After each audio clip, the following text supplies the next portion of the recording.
नमस्कार बच्चों, मैं डॉक्टर रश्मि गोगर राजस्थान सरकार और वेदांता के CSR इनिशिएटिव की कक्षा में आपका स्वागत करती हूँ, जिसके टेक्निकल पार्टनर है मिशन ज्ञान। बच्चों, हम जल और पादप के संबंध की बात कर रहे थे आपके अध्याय 5 में, और हमने बात की थी पिछले वीडियो में कुछ दाब के बारे में, कोशिका में उत्पन्न दाबों के बारे में बात की थी, जिसमें हमने बात की थी ऑस्मोटिक प्रेशर के बारे में, टर्गर प्रेशर के बारे में और वॉल प्रेशर के बारे में, साथ ही DPD के बारे में बात की थी, है ना। और साथ में दिए थे मैंने आपको 2 प्रश्न, तो आशा है आप लोगों ने कर लिए होंगे। ज़रा उन पर एक नज़र डाल देते हैं।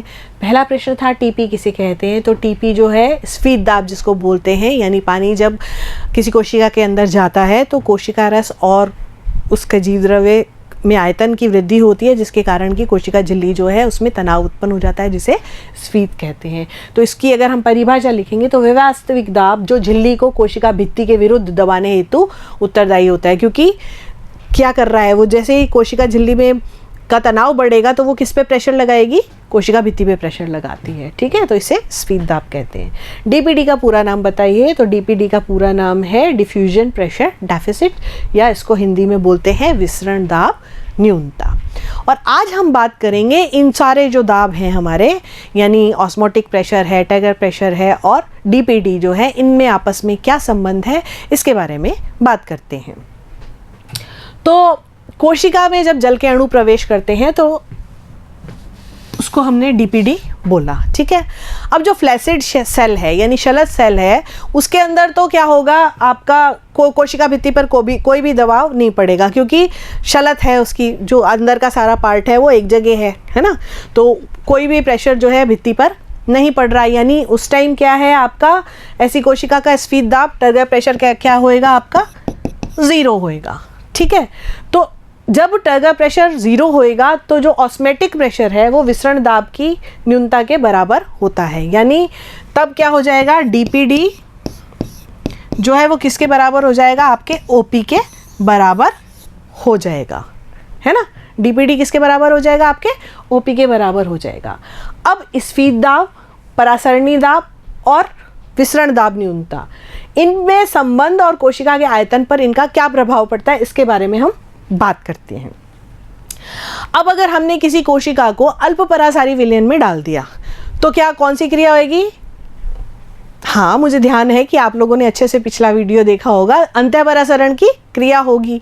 अब अंतःपरासरण की जब क्रिया होगी, यानी पानी जब उसके अंदर प्रवेश करेगा, तो क्या होगा, कोशिका की स्फीतता बढ़ती जाएगी, यानी टर्गर प्रेशर जो है TP जो है वो बढ़ता जाएगा, है ना। यहाँ पे हम इसको TP कहेंगे, स्फीत दाब, वो क्या होगा, बढ़ता जाएगा।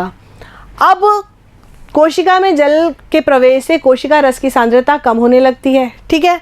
कोशिका रस की जब सांद्रता कम होगी तो ऑस्मोटिक प्रेशर जो है वो भी कम होने लग जाएगा, और स्फीत दाब के बढ़ने पर OP जो है वो कम होने से DPD भी कम होने लग जाएगा।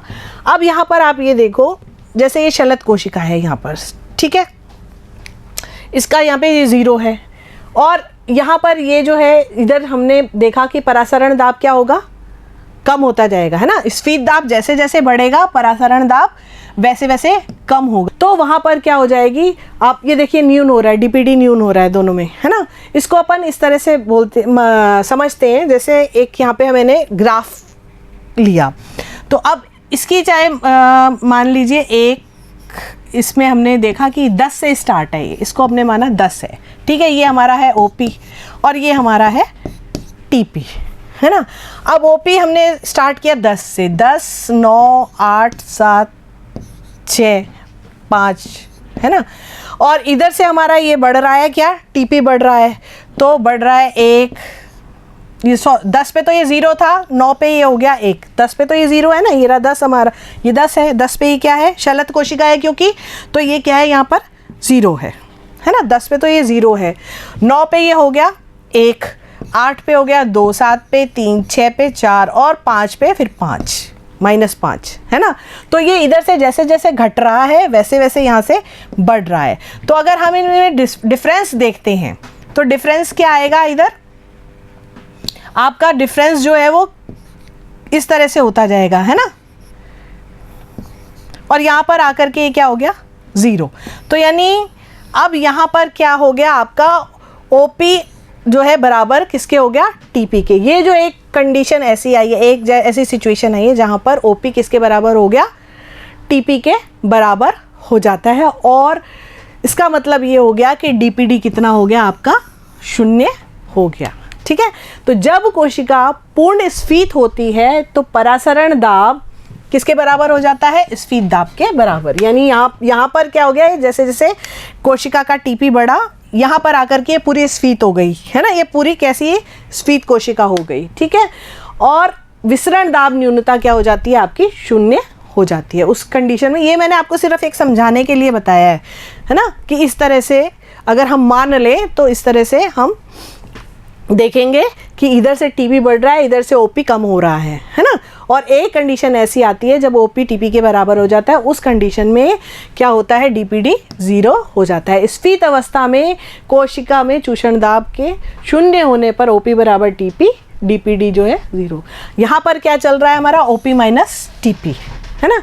ये हमने क्या किया हुआ है, ओपी माइनस टीपी चल रहा है ये हमारा, है ना। इसको इस तरह से अगर हम लिखते हैं तो ये ओपी माइनस टीपी है। तो मेरा ख्याल है आपको ये ग्राफ किस तरह से आया है और डीपीडी और ओपी और टीपी का संबंध आपको समझ आ गया होगा। अब बात करते हैं जल विभव अवधारणा की। तो ये जल विभव अवधारणा जो है किसने दी थी, ये दी थी R.K. स्टेलियर ने और S.A. टॉयलर ने दी थी 1960 में। ठीक है, अब जो थर्मोडायनेमिक लॉज हैं उनके अनुसार किसी भी तंत्र का जो प्रत्येक घटक है उसमें कुछ फ्री एनर्जी होती है, मुक्त ऊर्जा होती है जो कि कार्य करने की क्षमता देती है ना। उसी एनर्जी के कारण हम क्या कर सकते हैं, हम काम कर सकते हैं। तो परासरण में जल के अणु जो होते हैं अर्ध पारगम्य झिल्ली से अंदर व बाहर गति करते हैं, जिससे मुक्त ऊर्जा की आवश्यकता होती है। ठीक है, परासरण की जब क्रिया होती है तो जो विलायक है वो अंदर जा रहा है और बाहर आ रहा है अर्ध पारगम्य झिल्ली के द्वारा, तो उस समय कुछ ऊर्जा की आवश्यकता होती है। यदि कोशिका को जल में रखा जाए तो शुद्ध जल के अणु तथा कोशिका के विलयन में उपस्थित जल के अणुओं की मुक्त ऊर्जा के बीच के अंतर को उस तंत्र का जल विभव कहते हैं। यानी कि जब शुद्ध जल में इसको रखते हैं हम, तो कोशिका के विलयन में उपस्थित जल के अणु, ठीक है, और शुद्ध जल के अणु जिसमें हमने उसको रखा है, उन दोनों के अंदर जो अंतर है ना, मुक्त ऊर्जा के बीच के अंतर को उस तंत्र का क्या बोला जाता है, जल विभव कहा जाता है। इसे एक ग्रीक वर्ड है साई, है ना, इस तरह से इसको लिखते हैं, ग्रीक वर्ड है साई जिसको बोलते हैं, है ना। और इसकी इकाई जो होती है बार। आपके क्वेश्चंस ये आ सकता है ना कि साई की इकाई क्या होती है, साई कहाँ से आया ये साई वर्ड। तो साई जो है वो ग्रीक भाषा से आया और इसकी इकाई है बार। तो बार या इसको एटमॉस्फेयर, ATM है ना, एटमॉस्फेयर प्रेशर बोलते हैं, वायुमंडलीय दाब, है ना। जल विभव के निरपेक्ष मान की गणना करना असंभव है, इसलिए इसको क्या माना जाता है, 0 माना जाता है। अब इसी तरह अगर कोई जल में विलय मिलाया जाता है तो जल का विभव क्या हो जाएगा, कम हो जाएगा। अतः किसी विलयन की मुक्त ऊर्जा शुद्ध जल की अपेक्षा कम होगी। अब अभी तो हमने शुद्ध जल की क्या बताई थी, कैसी मानी जाती है, 0 मानी जाती है ना। अब वो 0 से भी कम होगी, दैट मीन्स वो किस में चली गई, माइनस में, यानी वो कैसी होती है, ऋणात्मक होती है अगर इसमें कोई विलय मिला दिया जाता है। तो हम ये जानते हैं कि किसी विलयन का परासरणी दाब उसमें उपस्थित विलय के अणुओं के कारण होता है ना। जो हम विलय के अणु उसमें मिलाते हैं उसके कारण ऑस्मोटिक प्रेशर होता है। तो विलय के अणुओं का जल में मिलने पर जल विभव क्या हो जाएगा, कम हो जाएगा, है ना। इसलिए हम कह सकते हैं कि किसी विलयन का जो परासरणी दाब है उसके जल विभव से कम होने का सूचक होता है। यानी परासरण दाब जो है वो जल विभव भी उसका कम होएगा। अगर हम कोई विलयन बनाते हैं तो उसका जल विभव भी जो है वो क्या होगा, कम होगा, यानी ऋणात्मक में होगा। ऊष्मा गति की शब्दावली में इसे क्या कहते हैं, इसे परासरण विभव कहते हैं। ठीक है, और इसको किससे डिनोट किया जाता है, इसको साई S से डिनोट किया जाता है। ठीक है, परासरण विभव दाब और परासरण विभव का मान 1 होता है। अंतर सिर्फ इतना है कि परासरण दाब का मान धनात्मक होता है और परासरण जो विभव है उसका मान ऋणात्मक होता है। अब एक परासरण तंत्र की हम परिकल्पना करते हैं कि एक कोई परासरण तंत्र है, ठीक है, इस तरह से, जो कि हमने पहले भी पढ़ा हुआ है कि इस तरह से एक हम फनल लेंगे और उसमें हम एक क्या लगा देंगे, सेलोफेन का पेपर लगा देंगे, है ना, और उसको कहाँ रख दिया हमने, उसको हमने रख दिया जल के अंदर, ठीक है। और अब क्या होगा कि इसमें क्या करेंगे, जल परासरण द्वारा जल के अणु जो हैं वो बीकर के अंदर तनु विलयन से प्रवेश करेंगे, ठीक है।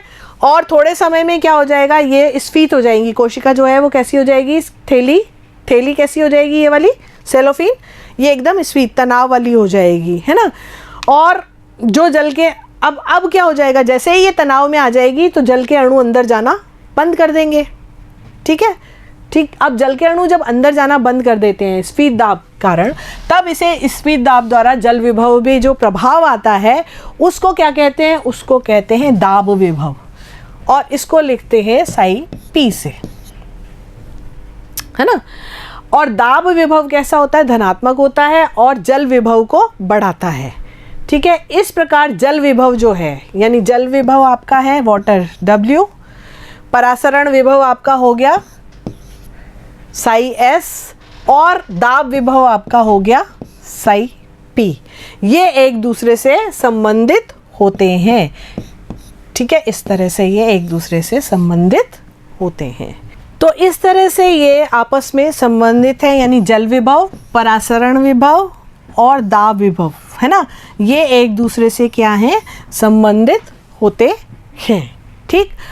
अब जो कोशिका है ना, वह सतह उसकी जो जल का अवशोषण करती है उसको क्या बोला जाता है, उसको अधात्री या मैट्रिक्स बोलते हैं, ठीक है। अब इसमें जो विभव उत्पन्न होता है उसको मैट्रिक्स विभव बोलते हैं और इसको साई M से लिखते हैं, है ना, साई M से लिखते हैं इसको, ठीक है। और ये ऋणात्मक होता है और कोशिका के जल विभव को ये कम करता है। मैट्रिक्स विभव जो है वो मृदा में तो इसका महत्व होता है, लेकिन कोशिकीय परासरण में इसका कोई महत्व नहीं होता है।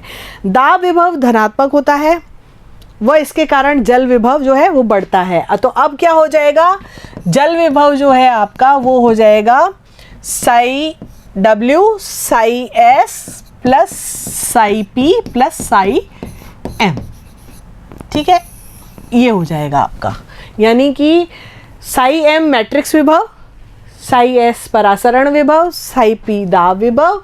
चूँकि कोशिकीय परासरण में साई M नगण्य होता है तो इसको क्या लिख सकते हैं हम, साई W बराबर कितने के, साई S और प्लस साई P के। तो यहाँ पर आपका जो है चैप्टर समाप्त होता है। अगले चैप्टर में हम फिर मिलेंगे, लेकिन उससे पहले मैं आपको इनके प्रश्न उत्तर कराऊंगी। तो अगले वीडियो में आप देखेंगे इसके अभ्यास प्रश्न। तो मिलते हैं हम अगले वीडियो में, तब तक के लिए नमस्कार।